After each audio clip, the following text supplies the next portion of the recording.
은혜와 사랑이 많으신 하나님 아버지, 오늘도 우리에게 새날을 살아갈 수 있도록 우리의 생명을 붙들어 주시고, 또 무엇보다 먼저 주님 앞에 예배하면서 하루를 살아갈 수 있는 은혜 주신 것 감사합니다. 우리에게 생명을 주셨고 우리에게 하나님을 예배할 수 있는 은혜 주셨사오니, 하나님, 오늘도 예배하는 이 시간 주의 은혜를 힘입어 온종일 주님과 동행하며 살아가는 그런 힘을 얻게 하여 주시옵소서. 매 순간순간마다 세미하게 우리에게 말씀하여 주시고, 또 어떤 문제를 만났든지 하나님께서 우리의 마음속에 감동하여 주시고, 또 깨닫게 해 주시고, 우리에게 주의 말씀을 통해서 가르쳐 주시는 주님의 인도하심에 늘 믿음으로 응답하고, 매 순간 주님 감동하신 역사에 순종하는 저희들 되기를 소원합니다. 하나님, 오늘도 우리에게 주의 말씀으로 깨우쳐 주시며 주의 성령으로 감동하여 주시어서 오늘 하루도 주님 바라보면서 위에서 부르신 부름의 상을 향하여서 주님의 이끄심을 따라 순종하고 또 순종하는 저희들 되게 하여 주시며, 혹 좌로나 우로나 치우치거나 여러 가지 일들로 인해서 뒤로 물러나 침륜에 빠지는 일도 없게 하여 주시고, 오직 부름 받은 대로, 은혜 입은 대로, 또 우리에게 깨우쳐 주시는 대로 결단하고 순종하며 살아가는 저희들 되게 하여 주시옵소서. 하나님, 때때로 우리가 연약하여 불순종하거나 또 여러 가지 문제를 핑계로 순종치 못하는 어리석음에 빠지는 일이 없게 하여 주시고, 주님 늘 도우시고 이끄시는 임마누엘 하시는 하나님인 것을 우리가 경험했고, 또 지금도 우리와 함께 하시는 하나님을 믿사오니, 주여 매 순간순간이 믿음의 응답이 되게 해 주시옵소서. 하나님, 오늘도 주님의 은혜를 구하며 주 앞에 엎드렸습니다. 도우시는 주여, 우리의 마음을 주장하여 주시어서 우리의 마음 세상에 빼앗기지 않게 하여 주시옵고, 정한 마음과 정직한 영 새롭게 해 주심으로 인하여서 이 세대 속에 살고 있으나 이 세대 본받지 아니하고 하나님께서 기뻐하시고 하나님의 온전한 뜻이 무엇인지 분별함으로 인해서 우리의 삶을 온전히 주님 앞에 드리는 영적 예배로서의 삶으로 오늘 하루도 승리하게 하여 주시옵소서. 하나님, 주 앞에 간구합니다. 우리 사랑하는 모든 성도들 가정을 지켜주시옵소서. 저들의 삶의 현장을 지켜주시옵소서. 저들의 자녀들의 앞길을 복되게 하여 주시어서 하나님 인도하심을 따라 살아가는 믿음의 자녀들 되게 하여 주시고, 이 혼란하고 어두워진 영적 시대에 하나님의 은혜를 힘입는 믿음의 자녀들 다 되도록 복에 복을 내려 주시옵소서. 아버지 하나님, 이번 주 토요일에 시작되는 하늘숲 공동체 우리 청년들 온라인으로 진행하는 여름 성경학교 수련회를 주님 주장하여 주시어서 그들에게 주의 말씀을 통해서 하늘의 비전을 보게 하여 주시고, 하나님의 뜻을 깨닫게 하여 주시고, 하나님의 임재를 경험하면서 결단하고 순종하는 믿음의 사람들 되게 해 주시며, 또한 하람빛 공동체 성경학교 이번 주일부터 또 시작되는 모든 일정에도 하나님 함께 하여 주셔서 하나님 일일이 간섭하시고 주의 선하신 뜻으로 응답하여 주시옵소서. 오늘도 새벽에 주의 전에 나온 사랑하는 성도들 또 가정에서 온라인으로 예배하며 주의 은혜를 구하는 사랑하는 성도들, 주님 이 시간 모든 심령에 하늘의 신령한 은혜를 내려주시고, 연약한 중에 있는 병상에 있는 사랑하는 성도들, 또 코로나로 인해서 믿음이 흔들리고 연약해진 성도들, 주께서 그들의 손을 잡아주셔서 일으켜 주시고 오늘도 승리하는 모든 주의 종들 되게 해 주시옵소서. 오늘도 말씀 앞에 섰습니다. 주의 말씀을 받을 때에 세미하게 들려주시는 주의 음성 들어서 오늘도 그 말씀이 우리의 삶에 또 우리의 걸음에 빛이 되고 등이 되게 하여 주시옵소서. 예수님의 이름으로 기도하옵나이다. 아멘. 사사기 6장입니다.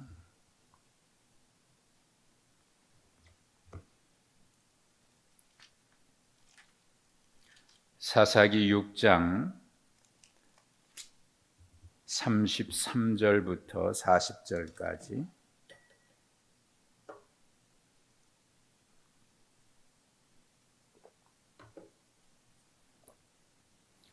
사사기 6장 33절에서 40절입니다. 그때 미디안과 아말렉과 동방 사람들이 다 함께 모여 요단강을 건너와서 이스라엘 골짜기에 진을 친지라. 여호와의 영이 기드온에게 임하시니 기드온이 나팔을 불매 아비에셀이 그의 뒤를 따라 부름을 받으니라.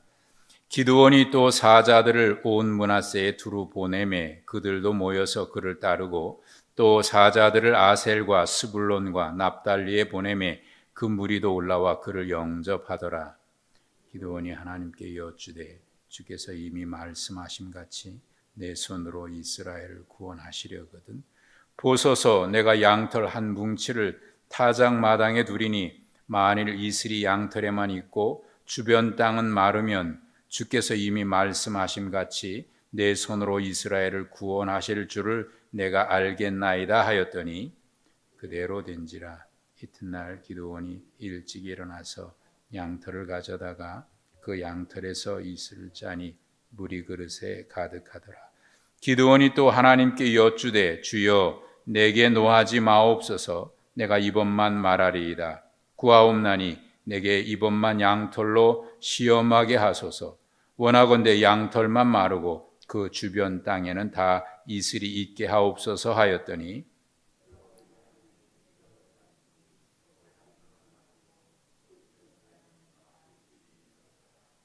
아멘.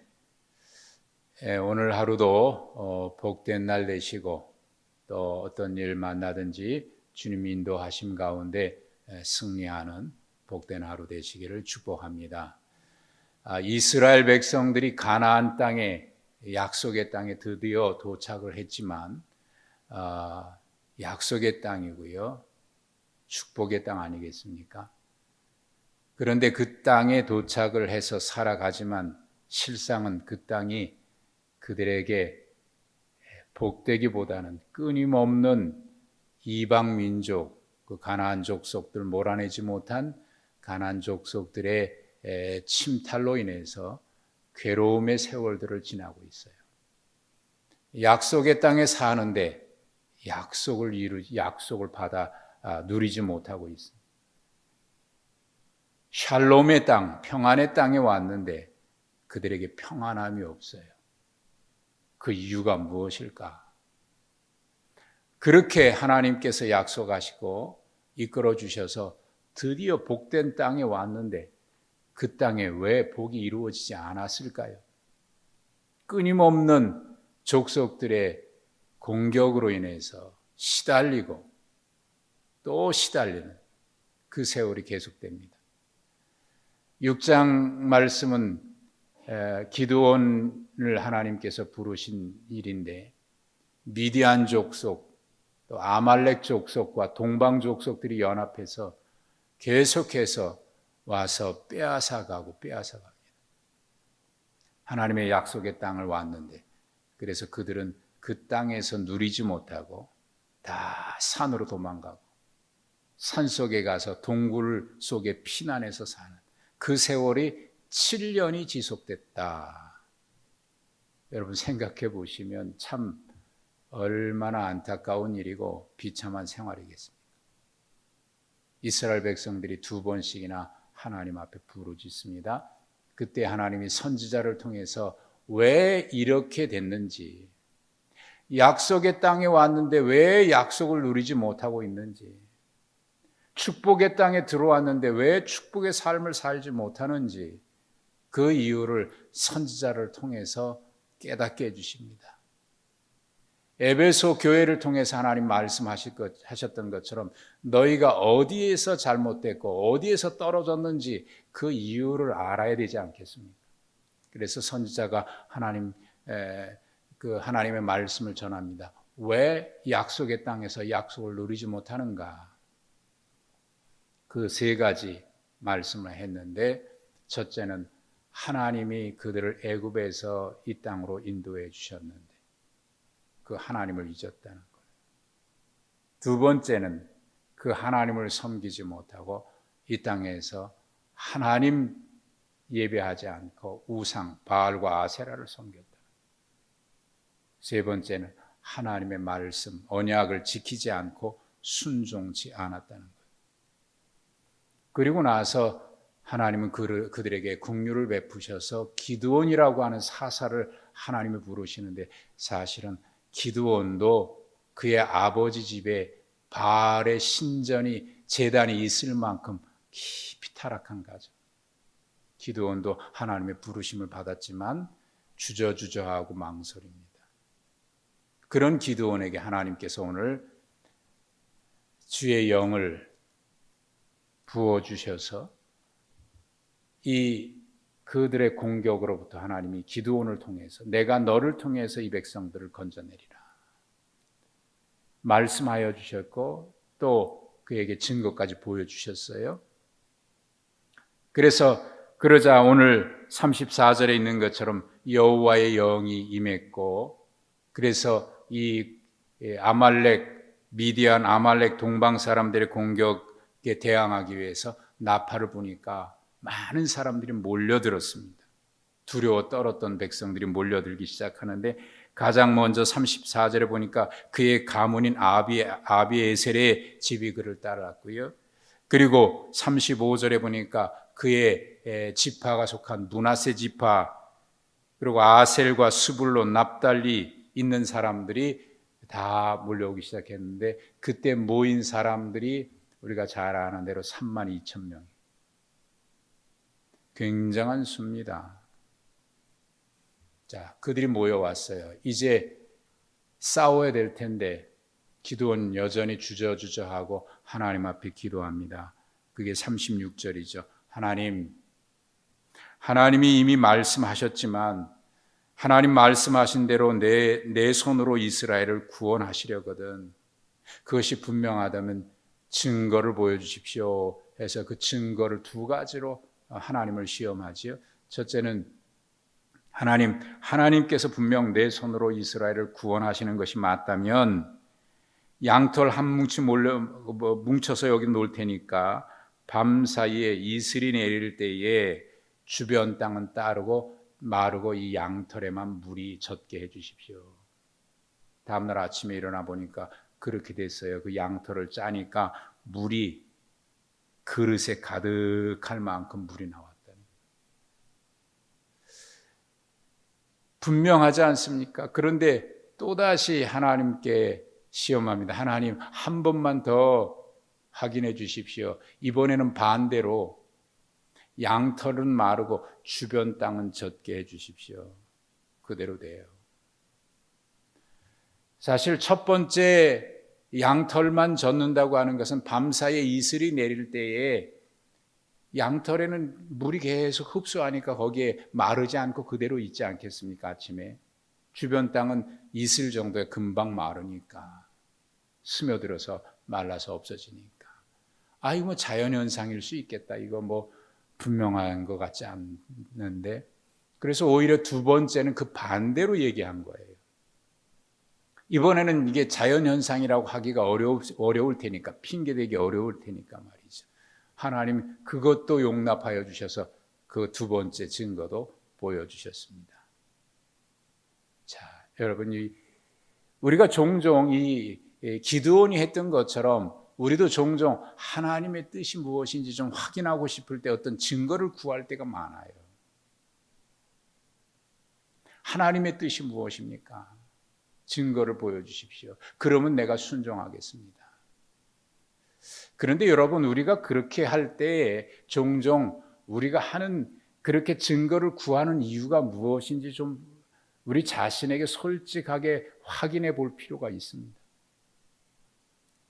대부분 그렇게 할 때 이렇게 하는 것 같아요. 사람들이 하나님 신앙생활 오래 했던 사람들 중에도 그렇게 증거를 구할 때가 있는데 하나님의 뜻을 모르니까 하나님의 뜻을 알려주십시오 라고 그렇게 기도는 하지만 사실은 이미 하나님의 뜻이 무엇인지 알고 있는데 순종을 미루고 싶어서 이렇게 저렇게 핑계댈 게 없을까 자꾸 미루고 싶어서 자꾸 증거를 보여달라고 증거를 구하는 경우들이 있는 것 같아요. 내가 결정할 수 있는데 내가 결정을 하지 아니하고 자꾸 하나님이 보여달라고 분명히 내가 결정할 수 있어요. 하나님의 뜻이 무엇인지도 알고 있어요, 이미. 그런데 자꾸 하나님께 핑계대는 경우도 있는 것 같아요. 자, 오늘 여기에 기드온이 하나님 앞에 증거를 구할 때 36절에 보면 주께서 이미 말씀하심 같이 그랬어요. 그러니까 말씀하신 거 알고 있는 거예요. 하나님이 내가 너를 통해서 이 백성들을 구원하리라. 무엇으로 구원하겠습니까? 나는 약하고 부족한데요. 내가 너와 함께 하겠다. 분명히 알아요. 순종해야 되는 거 알아요. 그래서 나팔을 불었고 백성들이 모였어요. 32,000명이 모였어요. 이야, 이 정도면 가서 싸울 수 있겠다. 어느 정도 확실하지 않겠습니까? 근데 왜 증거를 구했을까요? 그가 증거를 구한 것은 순종하지 않기 위해서 그런 것은 아닙니다. 그는 알고 있어요. 가야 되는 것도 알고 있고, 그리고 이 많은 사람들이 갑자기 모여든 이유도 사실 기드온이 누구이기에 기드온을 보고 모였겠습니까? 저 사람이면 우리 백성들을 미디안 족속의 공격으로부터 구원해내겠다. 우리가 같이 가서 싸우자. 기드온을 보고 그 많은 사람들이 모였겠습니까? 사실은 그런 것도 아니에요. 그도 무서워서, 미디안 족속이 무서워서 밀 타작할 때 숨어서 밀 타작할 정도로 겁쟁이였고요. 굉장히 또 두려움이 많았던 사람. 그런데 이런 일이 일어났다. 그것은 분명 말씀하고 있는 것처럼 하나님의 영이 그에게 임해서 그 하나님의 역사하시며 알고 있어요. 그럼에도 불구하고 왜 이 증거를 보여달라고 하는 것일까? 사실은 하나님의 뜻을 알고 싶은 것이 아니라 과연 하나님이 나를 통해서 이 백성들을 구원하실지 자기 자신은 연약한 걸 알아요. 그래서 그것을 확인받고 싶은 거예요. 알고 싶은 그것을 확인받고 싶은 거예요.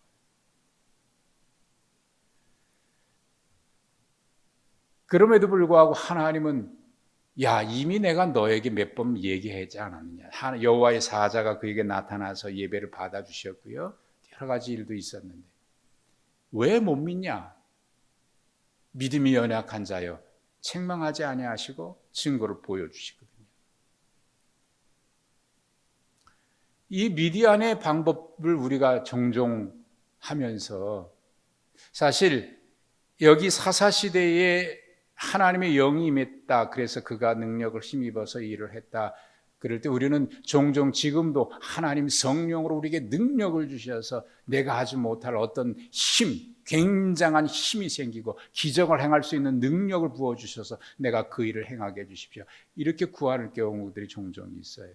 그러나 구약시대와 신약시대의 결정적인 차이는 뭐냐면 신약시대는 오순절 성령 강림 이후에 우리 모든 믿음의 사람들에게 성령이 임재하고 계세요. 주의 영이 우리 가운데 임하여.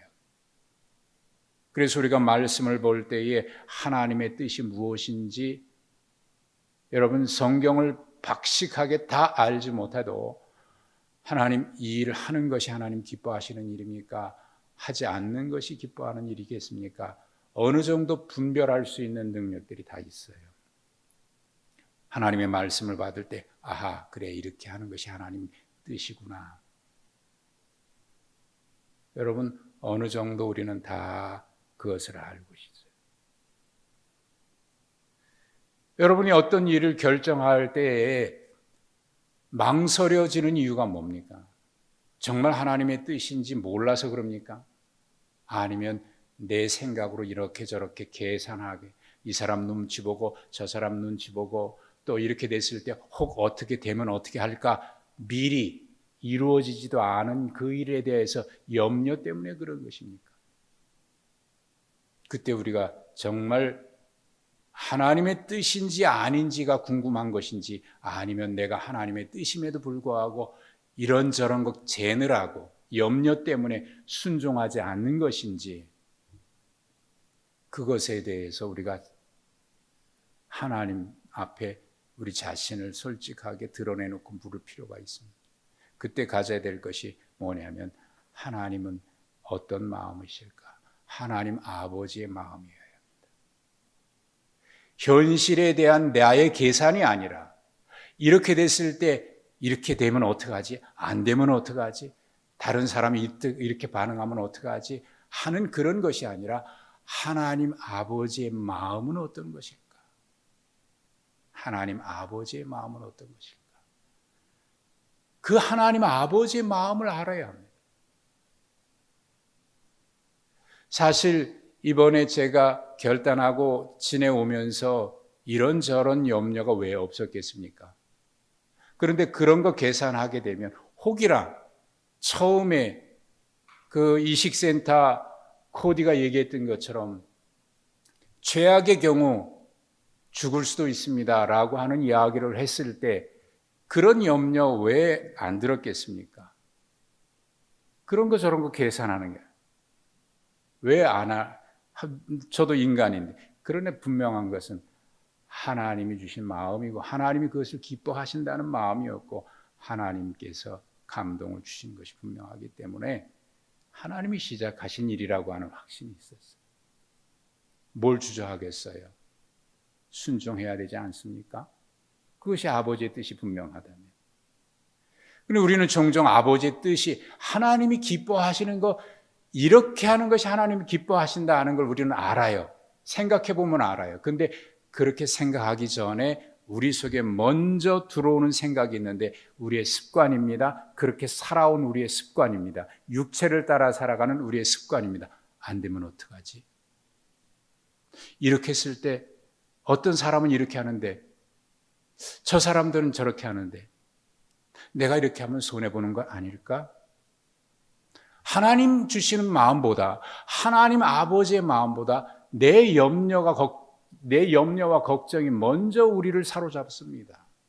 현실에 대한 두려움과 염려가 먼저 사로잡습니다. 나의 계산이 먼저 이렇게 하면 계산은 안 맞는데 내가 다 계산해 놓은 게 있는데 그래서 결국 하나님의 뜻인지 알면서도 결국 순종하지 않는 경우가 많습니다. 그리고 순종하지 않고도 그것이 불순종이라고 생각지 않는 우리의 삶의 습관이 우리의 몸에 얼마나 많이 배어 있는지 모릅니다. 그것을 깨어내고 순종한다고 하는 것이 그게 믿음 아니겠습니까?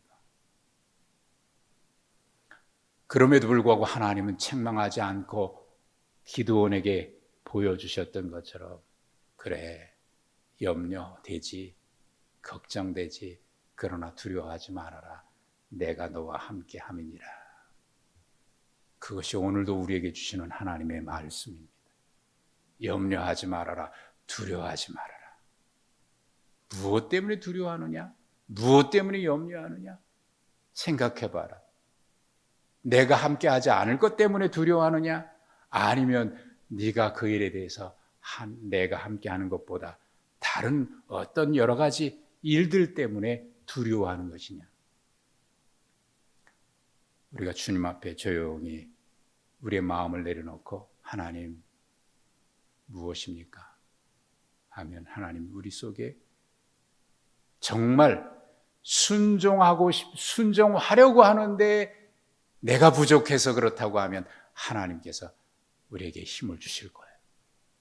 정말 하나님의 말씀대로 내가 그 길을 걸어가려고 하는데 이런저런 일들 때문에 정말 내게 부족해서 그렇다고 하면 믿음을 더해 주실 거예요. 그러나 만약 그렇지 아니하고 혹 순종하지 않으려고 핑계대기 위해서 주저주저 한다면 하나님이 어쩌면 책망하실지도 몰라. 너 왜 염려해? 내가 함께하는데 믿음이 적은 자여 왜 의심하였느냐? 모세가요 애굽에서 나오고 앞에 홍해 바다 있을 때 백성들이 갑자기 홍해 앞에서 막 들고 일어나니까 염려해서 하나님 앞에 기도하잖아요. 그때 모세에게 하나님 뭐라고 말씀하셨어요? 너 왜 내게 기도하느냐? 기도하는 거 당연한데 그때 그렇게 말씀하셔요. 네 손에 있는 게 뭐냐? 바다를 가리켜라. 왜 그런지 아세요? 가야 되는 줄 아는데 이걸 보고 혹시 하고 자기의 생각에 사로잡히니까 이미 알고 있는 그 일을 미루려고 하지 말라는 그런 말씀입니다. 여러분, 우리는 하나님 앞에 분명해야 합니다. 하나님의 뜻이, 하나님의 마음이 무엇인지 안다면 환경이나 조건이나 계산보다 하나님의 뜻을 먼저 생각해야 합니다. 그리고 순종해야 합니다. 그럴 때 우리는 알지 못하는 하나님의 놀라운 경험들을 하게 됩니다. 오늘 하루도 그런 하루가 되었으면 좋겠습니다. 또 그렇게 살아갈 수 있기를 바랍니다. 매일매일이 그렇게 살아간다면 우리의 삶에는 정말 생각지 못한 우리보다 더 풍성하신 하나님의 은혜로 언제나 우리 가운데 충만하게 부어주실 줄로 믿습니다. 하나님은 살아계십니다. 오늘도 하나님과 동행하는 복된 날 되시길 주님의 이름으로 축복합니다. 하나님 감사합니다. 오늘도 염려하고 또 걱정되는 일 때문에 주저할 때가 있습니다. 마음은 온일에도 육신이 약하도다 핑계댈 때가 있습니다. 하나님, 그러나 오늘도 주님 바라보게 하시고 환경 때문에 내 계산 때문에 사람들 때문에 주저주저하기보다 하나님이 기뻐하시는 일인지 이 일에 어떻게 반응하는 것이 하나님이 기뻐하실지 하나님 아버지의 마음 생각하고 그럼에도 불구하고 기다려주시고 인내하시고 또 우리에게 깨우쳐 주시는 주님의 인도하심에 오늘도 순종함으로 하나님을 기쁘시게 해드리고 하나님의 영광을 드러내는 주님과 동행하는 복된 날 되게 해 주시고 그렇게 순종할 때마다 하늘에서도 오시는 하나님의 능력을 경험하는 오늘 하루가 되게 해 주시옵소서. 예수님의 이름으로 기도하옵나이다. 아멘.